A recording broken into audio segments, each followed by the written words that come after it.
Hello, everybody.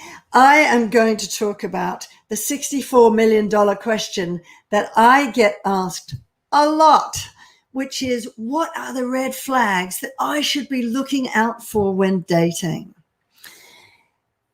Many women have said this to me. One said, if I can know exactly what to look out for again, then I won't make the same mistake. And by that, what she was referring to is making the mistake of repeating the same pattern which has hurt them over and over again, which is dating somebody toxic and then staying for them for way too long, staying in that relationship for way too long.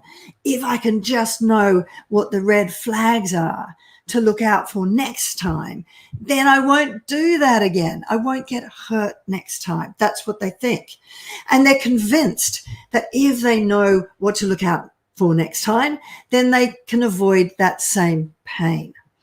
But they've got it all wrong, because these are the same women who tell me that they were convinced the last time that the last guy or girl was different, yet they turned out to be the same.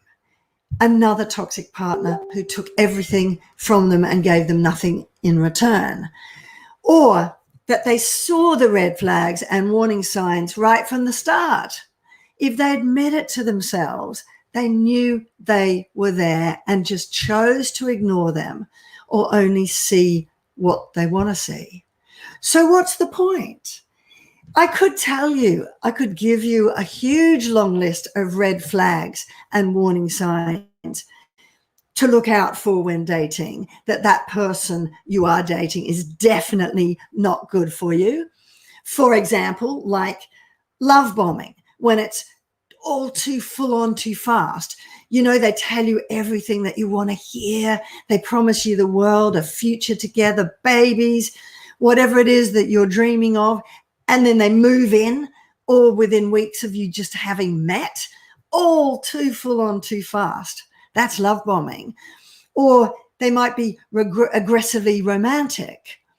Within days, I do know this for a fact. I know somebody who within days, the guy was hanging framed photos of within days I'm talking about, hanged framed photos of the two of them on their wall, on his wall of his apartment, telling them that they were the one that they'd been looking for, and no one will ever love you like I do. I mean, creepy.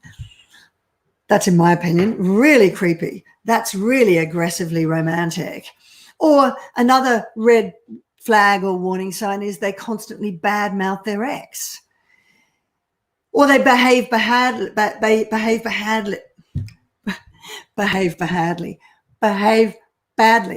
and like are rude to waiters, look down on people, or they constantly badmouth their ex, for example, painting a picture of them as a cheating witch and they were the poor, hard done by one and a victim of their ex's behavior, you know, that sort of thing.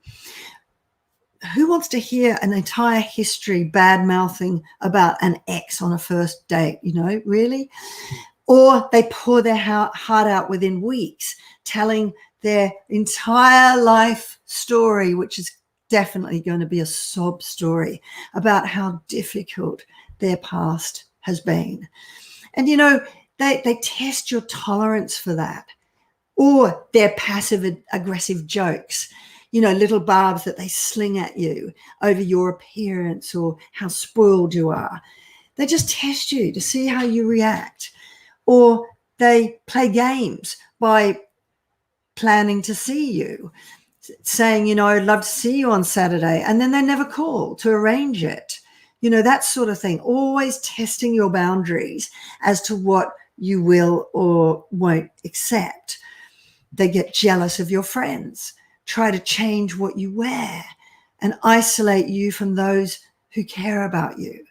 You see, I could go on and on. Like, there's a million red flags and warning signs that I can give you if you want me to give you a list. And that's just some of them. I could go on and on.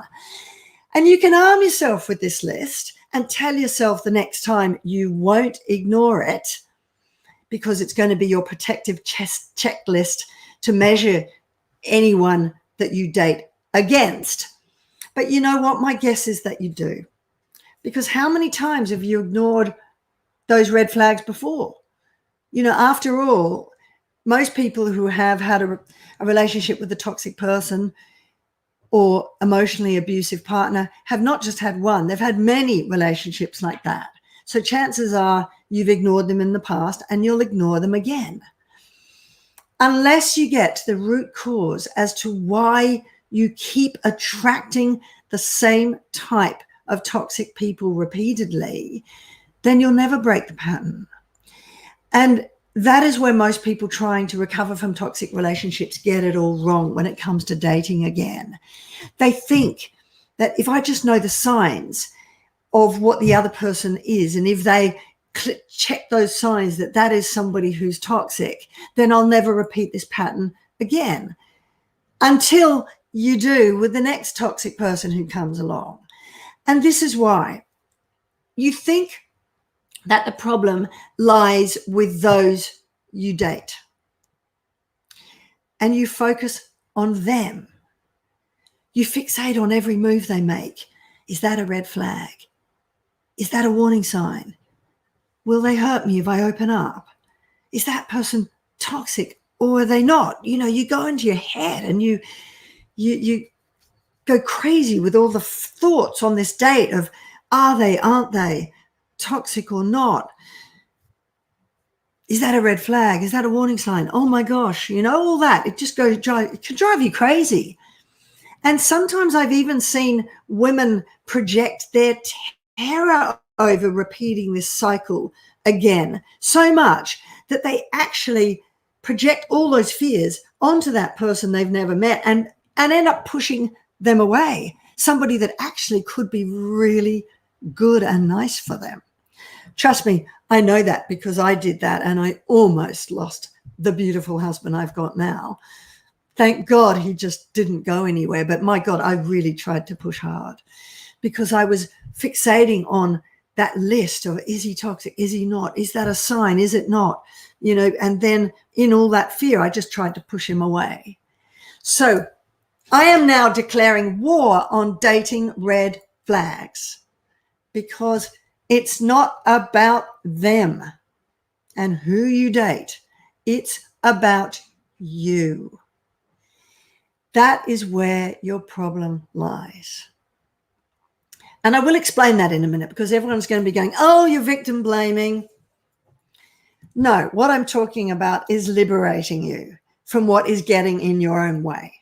And if anyone wants to call that victim blaming, I don't care because it's what liberated me from ever attracting people like that again and going on to find this beautiful love of my life. You see, unless you get to the heart of why you are attractive to and attracted to those who take advantage of you and hurt you in the first place, then it will keep happening.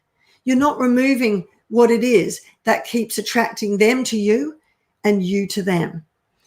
And you'll just keep attracting the same type over and over again, no matter how detailed your list of red flags is or how convinced you are that this time it is going to be different. It will turn out to be just the same. Love will hurt, you will feel abandoned, and you will be left with more shame because you'll be annoyed it's happened again. So ask yourself this.